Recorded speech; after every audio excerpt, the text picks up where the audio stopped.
Today we're going to talk about distinguishing between participial, gerund, and infinitive phrases.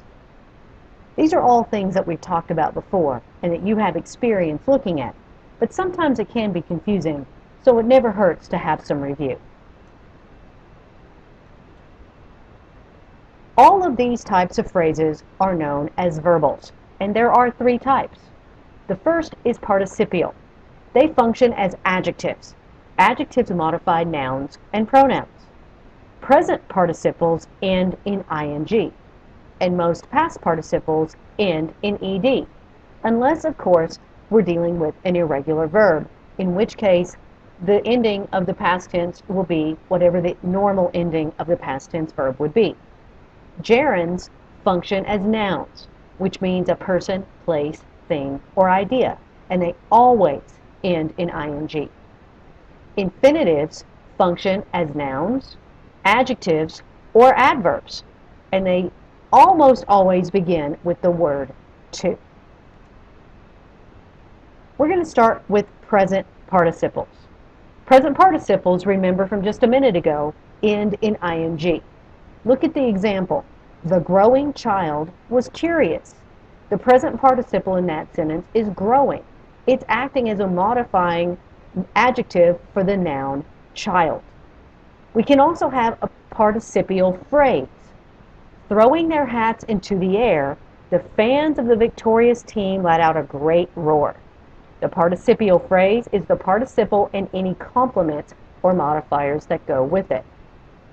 Now let's talk about past participles. Look at the example. No one would eat the burned toast. The past participle burned works as an adjective modifying the noun toast.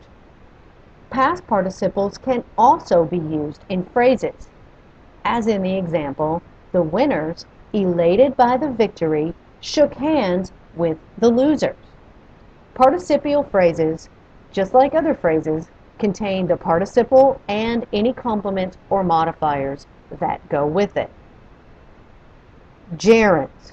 Gerunds always end in ing. They can be single words. In the example, running gives Yuki a sense of well-being. If you see, the gerund running is actually the subject of the sentence and it's acting as a noun.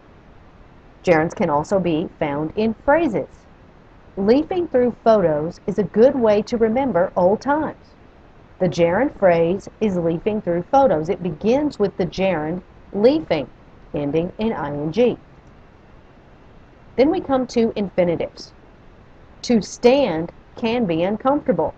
You can see the infinitive to stand. Infinitives 99% of the time will begin with the word to. It's acting as a noun in this sentence. It's acting as the subject. Then we have an infinitive phrase.